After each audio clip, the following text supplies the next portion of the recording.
یہ کتاب N American tragedy Theodore کی مشہور ناول ہے جو 1925 میں شائع ہوئی۔ یہ ایک سچی کہانی پر مبنی ہے اور امریکی خواب کی تاریک حقیقت کو دکھاتی ہے۔ کلائڈ یہ مرکزی کردار ہے، ایک غریب گھرانے کا لڑکا جو دولت اور اچھی زندگی کا بہت شوقین ہے۔ وہ کمزور ارادوں والا اور لالچی ہے۔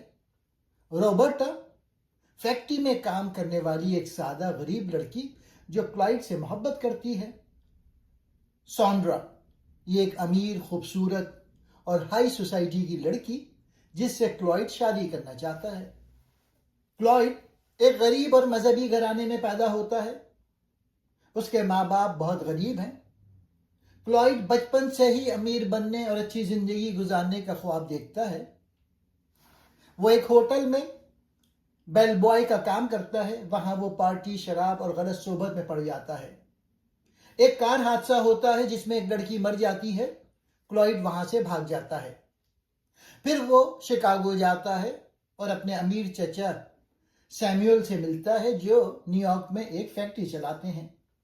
چچا اسے نوکری دیتے ہیں اور آہستہ آہستہ کلائڈ فیکٹری میں اچھی پوزیشن پہ پہنچ جاتا ہے۔ فیکٹری میں اس کی ملاقات روبرٹا سے ہوتی ہے۔ دونوں ایک دوسرے سے محبت میں پڑ جاتے ہیں اور جسمانی تعلق بنا لیتے ہیں۔ روبرٹا حاملہ ہو جاتی ہے۔ ادھر کلائڈ کی ملاقات سانڈرا سے ہوتی ہے جو بہت امیر گھرانے کی ہے۔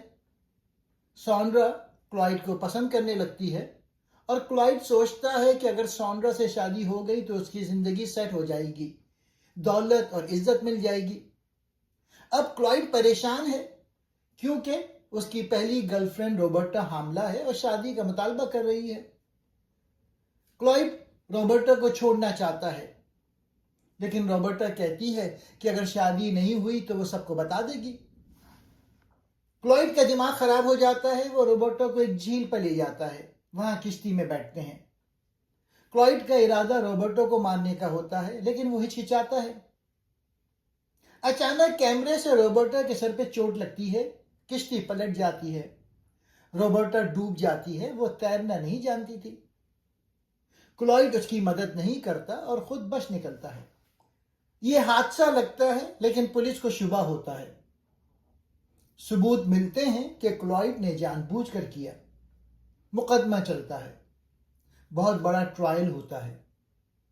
کلائڈ کے امیر رشتہ دار وکیل رکھتے ہیں لیکن عدالت کلائڈ کو قتل کا مجرم قرار دیتی ہے۔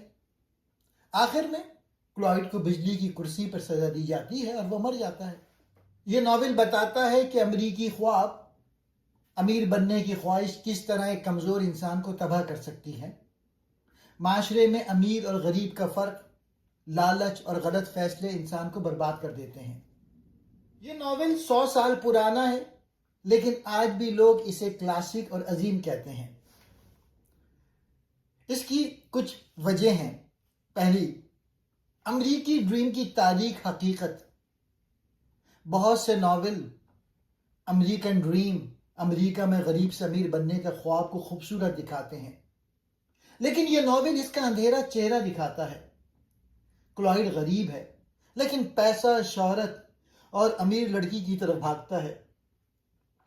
اس ہوس میں وہ غلط راستہ چنتا ہے اور تباہ ہو جاتا ہے۔ یہ ناول بتاتا ہے کہ یہ خواب اکثر دھوکہ ہے اور یہ پیغام آج بھی لوگوں کو چھوتا ہے۔ حقیقی واقعے پر مبنی بہت طاقتور کہانی۔ مصنف نے ایک حقیقی قتل کیس جو کہ 1906 میں ہوا تھا اس سے متاثر ہو کے یہ ناول لکھا۔ مصنف نے اخبارات، عدالت کے ریکارڈ اور جگہوں کا دورہ کیا۔ اس لیے کہانی بہت حقیقی اور دل دہلا دینے والی لگتی ہے۔ لوگ کہتے ہیں یہ ناول پڑھ کے لگتا ہے جیسے حقیقی زندگی کی کہانی ہو۔ امریکہ کے معاشرے پہ سخت تنقید کی ہے اس ناول میں۔ ناول میں امیر اور غریب کا فرق، طبقاتی نظام، مادی چیزوں کی ہوس اور سرمایہ داری کی برائیاں دکھائی گئی ہیں۔ مصنف نے بتایا کہ معاشرہ ہی لوگوں کو غلط راستے پر دھکیلتا ہے۔ یہ سماجی تنقید بہت گہری ہے، اس لیے ادبی ناقدین اسے عظیم کہتے ہیں۔ دوستوں، اگر آپ سوچتے ہیں کہ امریکن ڈریم ہمیشہ کامیابی دیتا ہے تو یہ ناول آپ کو جھنجھوڑ دے گا۔ کتاب میں عدالت، سیاست اور میڈیا کا کردار بھی دکھایا گیا ہے۔ مصنف نے یہ بھی دکھایا کہ میڈیا کیسے ایک مقدمے کو سنسنی خیز بناتا ہے۔ امیر اور غریب کے کیس کو الگ انداز سے دیکھا جاتا ہے۔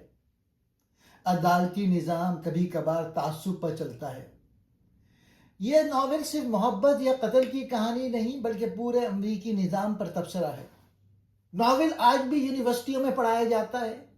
دنیا کی کئی بڑی یونیورسٹیوں میں یہ novel sociology, criminology, literature, social science میں پڑھایا جاتا ہے۔ کیوں؟ کیونکہ یہ ناول انسانی نفسیات اور معاشرے کی اصل تصویر پیش کرتا ہے۔ یہ ناول امریکن ڈریم کا سیاہ پہلو دکھاتا ہے۔ امریکن ڈریم کہتا ہے کہ ہر انسان محنت کرے تو امیر ہو سکتا ہے، لیکن یہ ناول دکھاتا ہے کہ ہر شخص کو یکساں مواقع نہیں ملتے۔ غریب طبقات ہمیشہ دب جاتے ہیں۔ امریکہ کا خواب کئی بار تباہی میں بدل جاتا ہے۔ یہی حقیقت پسندانہ زاویہ اس ناول کو ایک شاہکار بناتا ہے۔ دولت کی اندھی دوڑ انسان کو گمراہ کر دیتی ہے۔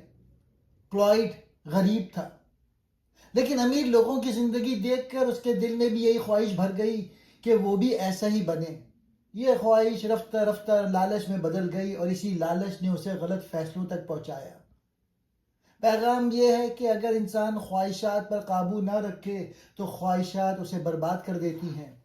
دو چہروں والی زندگی ہمیشہ تباہی لاتی ہے۔ کلائڈ ایک طرف روبرٹا سے خفیہ تعلق رکھتا ہے، دوسری طرف امیر لڑکی سانڈرا سے محبت جتاتا ہے۔ دو زندگیوں کو ایک ساتھ چلانا اسے جھوٹ، فریب اور خوف کے راستوں پر لے جاتا ہے۔ یہ سکھایا گیا ہے کہ جھوٹ پر مبنی زندگی لمبی نہیں چلتی۔ انسان کو آخرکار اپنے اعمال کا سامنا کرنا پڑتا ہے۔ کردار کی کمزوری زندگی کو لے ڈوبتی ہے۔ کلائڈ برا انسان نہیں تھا، لیکن اس میں ہمت کی کمی، فیصلہ کرنے کی طاقت کی کمی اور اخلاقی کمزوری تھی۔ وہ سچ بولنے کے بجائے راستہ بدلتا رہا اور آخر میں اپنی کمزوری کے ہاتھوں برباد ہو گیا۔ مصنف کا پیغام ہے، مضبوط کردار اور سچائی انسان کو ہر مشکل سے بچا سکتی ہے، لیکن کمزور کردار انسان کی سب سے بڑی دشمنی ہے۔ ہر غلطی کا انجام ہوتا ہے۔ روبرٹا کی موت، کلائڈ کی گرفتاری اور پھر سزائے موت، یہ سب اس بات کی نشانی ہے کہ دنیا میں انصاف آخرکار اپنا راستہ خود بنا لیتا ہے۔